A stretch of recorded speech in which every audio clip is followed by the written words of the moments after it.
Lintas Badua sepekan kembali ke hadapan Anda. Ya pemirsa, dalam Sebarak Banjarmasin Sasiragan Festival BSF ke-8 turut digelar Parade Pawai Sasiragan 2024. Ribuan peserta tampak tumpah ruah dalam acara tersebut, termasuk ragam kreativitas yang ditampilkan hingga menyedot perhatian publik.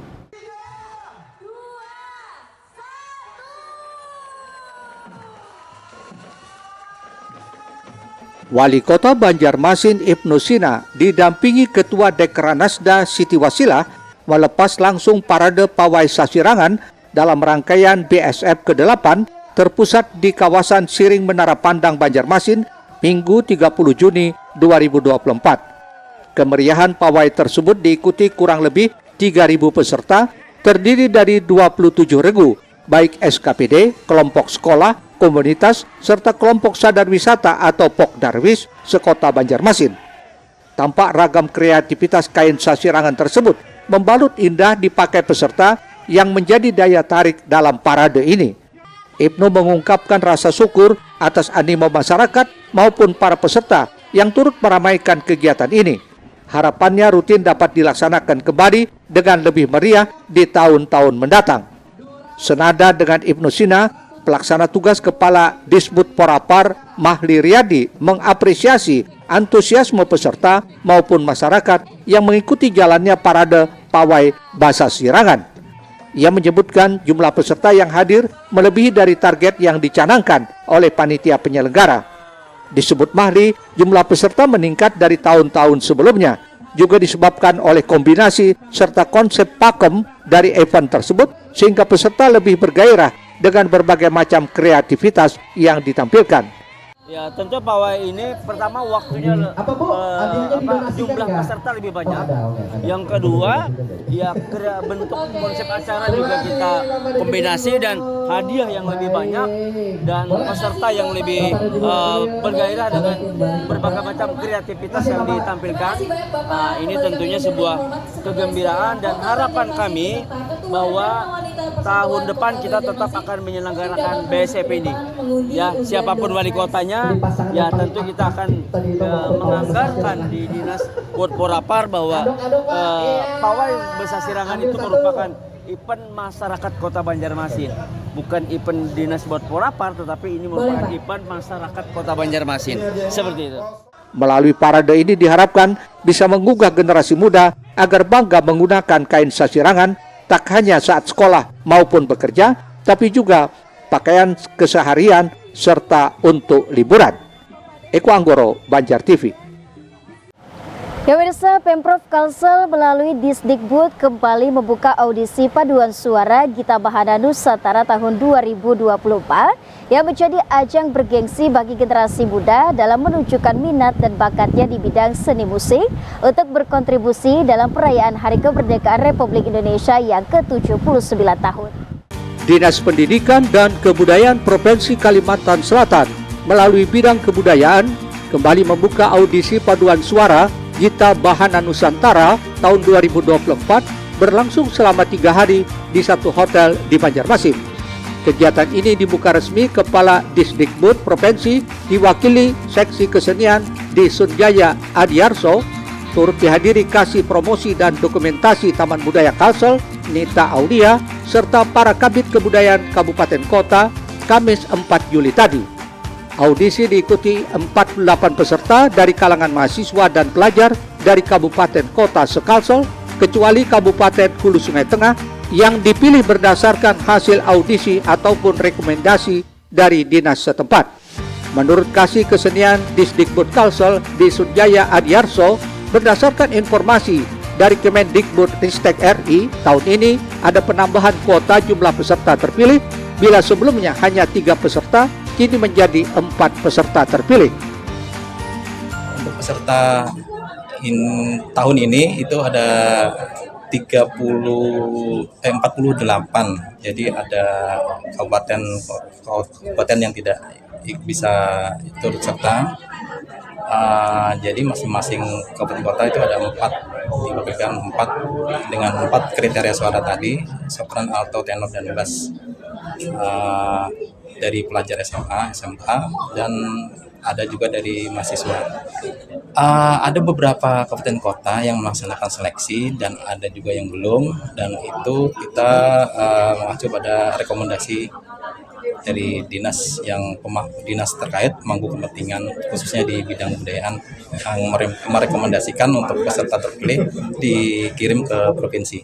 Jadi yang sebelumnya 3 peserta saja kuotanya, sekarang ditambah lagi 1 jadi 4 peserta seperti tahun-tahun sebelumnya. Mudah-mudahan Kalimantan Selatan punya standar yang baik dari penilaian juri pusat, 4 suara, yaitu sopran, alto, tenor, dan bass. Mudah-mudahan semua jenis suara terpenuhi. Salah satu juri dari pusat, Sukanti Sidarta, menjelaskan para peserta menjalani 3 rangkaian tes, diantaranya menyanyikan salah satu lagu yang dipilih dari 10 lagu sesuai petunjuk teknis. Dilanjutkan penilaian Primavera atau kemampuan membaca notasi balok maupun notasi angka, dan diakhiri penyesuaian jenis suara yang dimiliki mulai dari sopran, alto, tenor, dan bass.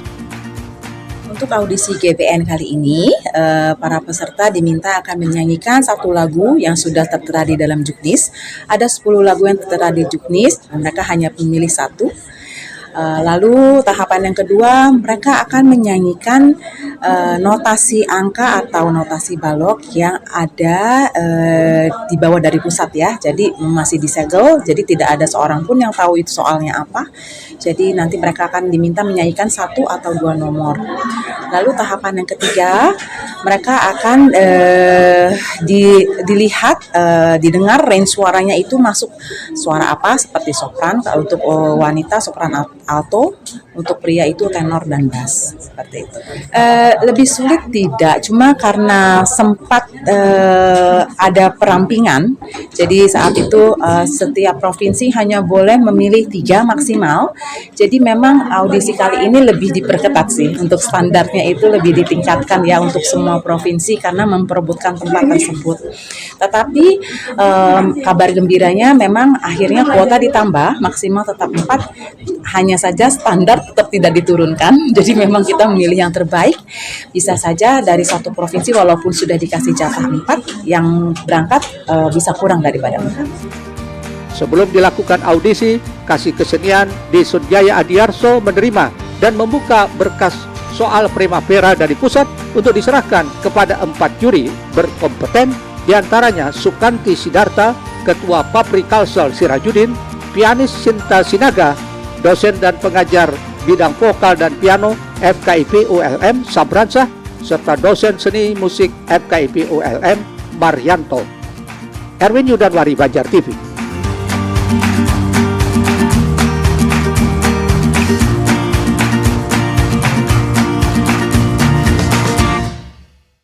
Pemirsa, Tari Kolosal Bayangkari Teladan meriahkan Hari Bayangkara ke-78 Polda Kalsel di Mako Satprimo Polda Kalsel, mementaskan perjuangan tokoh Matilda Batlayeri, seorang Bayangkari di Kurau, Kabupaten Tanah Laut. Tarian kolosal ini sukses mengundang decak kagum penonton. Tarian kolosal bertema Bayangkari Teladan ditampilkan puluhan penari yang tergabung dalam beberapa sanggar, mahasiswa, dan personil Satbrimob Polda Kalsel turut memeriahkan puncak Hari Bayangkara ke-78. Tarian ini merupakan karya koreografer ternama Kalsel, Gita Kinanti, terinspirasi dari perjuangan Matilda Batlayeri, seorang Bayangkari di Kurau, Kabupaten Tanah Laut, yang berjuang melawan kelompok pemberontak yang menamakan dirinya Kesatuan Rakyat yang Tertindas di tahun 1953 dan berusaha mempertahankan markas komando serta asrama di Kurau. Gita Kinanti menyatakan dengan perjuangan Matilda Batlayeri melawan pemberontak dan mempertahankan markas komando serta asrama di Kurau, ia ingin membangkitkan semangat Bayangkara untuk dekat dengan masyarakat. Dari kisah dan sejarah Bayangkari Teladan yang ada di Desa Kurau, Kabupaten Tanah Laut, namanya Matilda Batlayeri, seorang Bayangkari dari Maluku, bersuamikan bernama Adrianus Batlayeri, yang rela berkorban, Matildanya rela berkorban untuk melawan dan berjuang mempertahankan asrama sekaligus pos polisi di Kurau. Matilda gugur karena menembak pimpinan yang kisahnya katanya punya ilmu kebal gitu. Dan di dalam Bayangkara Dirgayu ini atau hari jadi ini kita juga ingin membangkitkan kembali semangat Bayangkara yang dekat dengan masyarakat.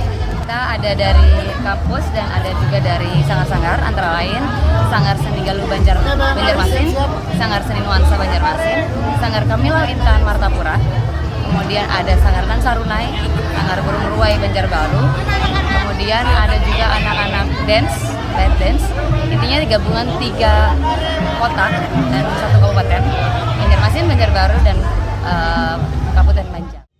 Sementara pemeran tokoh Matilda Batlayeri, Pristina mengaku harus melakukan riset terlebih dahulu agar bisa menjiwai dan masuk ke dalam tokoh yang diperankannya.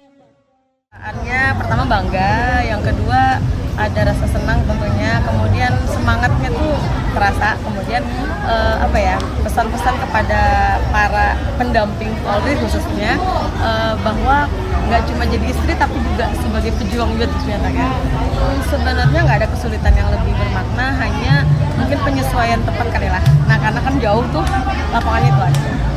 Pertama mungkin kita riset dulu lah, maksudnya membaca tentang siapa sih sosok Matilda itu sendiri, kemudian mencoba meresapi sendiri dan kemudian mengaplikasikan ke dalam gerakan. Melalui momen Hari Bayangkara tahun ini, berharap kehadiran Polri di tengah masyarakat semakin dirasakan. Selain itu, semangat para pejuang pendahulu dapat dilanjutkan dan diteladani oleh generasi penerusnya. Ahmad Ramadhani, Banjar TV. Sementara itu pemirsa, dalam perpisahan di SDN Sidorejo 1 Tamban Barito Kuala turut diberiakan penampilan satu warisan kebudayaan yang turut dilestarikan, ialah tari kuda lumping.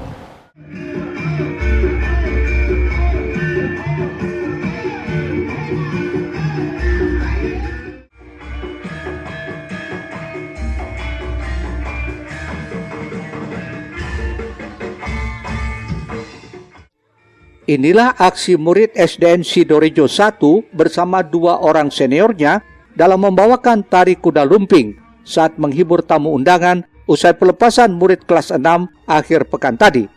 Tari ini seolah tak pernah absen setiap tahunnya dibawakan saat mengisi hiburan oleh para murid. Hal ini dilakukan pihak sekolah untuk melestarikan kebudayaan Indonesia khususnya dari Pulau Jawa, karena di daerah Tamban sendiri mayoritas lingkungannya adalah keluarga transmigran asal Jawa. Setidaknya melalui pagelaran ini bisa mengobati sedikit kerinduan warga terhadap daerah asal mereka. Karena mayoritas kesini banyak orang Jawa, Pak. Jadi kan kesenian kuda lumping di sini juga merupakan kesenian ciri khas. Jadi kita juga mengaplikasikan, Pak. Jadi ada yang di sekitar di sini. Jadi sekolah juga harus mengikuti juga, melestarikan budayaan. Tapi ada anak-anak terlibat cukup berbangga atau seperti apa nih Pak? Berbangga sekali, Kak, bangga sekali. Pesan kepada anak-anak untuk melestarikan budaya ini seperti apa? Ya, lebih mulai sekarang berlatih, jangan berlatih terus-menerus. Kuda lumping sendiri bisa disebut sebagai jaran kepang atau jatilan yang menggambarkan sekelompok prajurit tengah menunggang kuda. Tari kuda lumping merefleksikan semangat heroisme dan aspek kemiliteran sebuah pasukan berkuda atau kavaleri. Hal ini terlihat dari gerakan-gerakan ritmis, dinamis, dan agresif melalui kibasan anyaman bambu menirukan gerakan layaknya seekor kuda di tengah peperangan. Salah satu penari kuda lumping, Nur Maulida, mengaku dirinya telah menggeluti seni tari ini sejak kelas 5 SD hingga kini lulus SMA, dan mengaku bangga bisa ikut melestarikan kesenian daerah. Menceritakan sebuah prajurit dan kesatuan tradisi Jawa, mempertahankan kebudayaan Jawa. Senang nggak bisa terlibat di perpisahan hari ini? Bisa. Senang. Udah lama ya ikut kuda lumping ini? Udah. Sejak kapan ya? SD. Sejak SD. Kalau di luar ikut di mana? Ikut di mana tempatnya ikut ada juga. Ikut pentas Yes. Udah sering ya ikut pentas? Udah. Harapannya pada adik-adik yang baru belajar tadi seperti apa? Bisa meneruskan kebudayaan Jawa. Meski hanya berlatih selama 2 hari, namun penampilan ini sukses menghibur tamu undangan. Apalagi yang ditunggu adalah tari kuda lumping dipentaskan sebagai penutup gelaran pelepasan murid tahun ini. Eko Anggoro, Banjar TV. Ya pemirsa, tuntas sudah perjumpaan kita dalam Lintas Bandua Sepekan edisi Minggu 7 Juli 2024. Saya Berat Nahar beserta tim redaksi undur diri dari hadapan Anda. Jaga kesehatan dan selamat menikmati hari libur Anda. Wassalamualaikum warahmatullahi wabarakatuh.